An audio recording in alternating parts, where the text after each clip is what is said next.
কৃত্রিম বুদ্ধিমত্তা আজ সর্বত্র রয়েছে। আমরা তথ্য খোঁজার জন্য, দিকনির্দেশ পাওয়ার জন্য, অ্যাসাইনমেন্ট সম্পূর্ণ করার জন্য এবং এমনকি সিদ্ধান্ত নেওয়ার জন্য এটি ব্যবহার করি।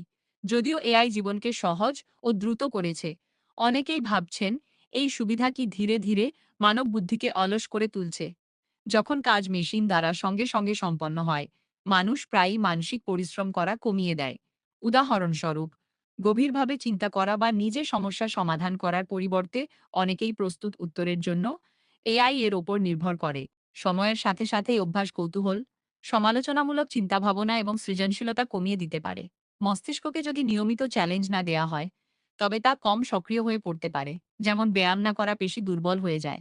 তবে শুধুমাত্র এআইকে দোষ দেওয়া ঠিক হবে না। সমস্যা এআই নয়, বরং মানুষ যেভাবে এটি ব্যবহার করে তাই আসল বিষয়।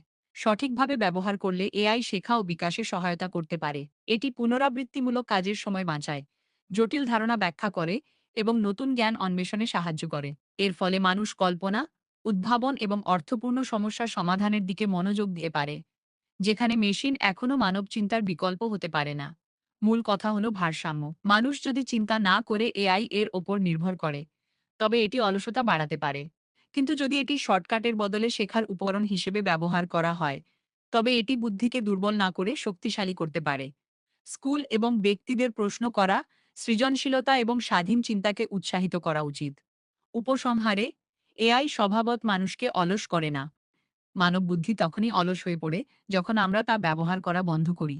সঠিকভাবে ব্যবহার করলে এআই মানুষের আরও বুদ্ধিমান হয়ে ওঠার সহায়ক হতে পারে, ধীর নয়।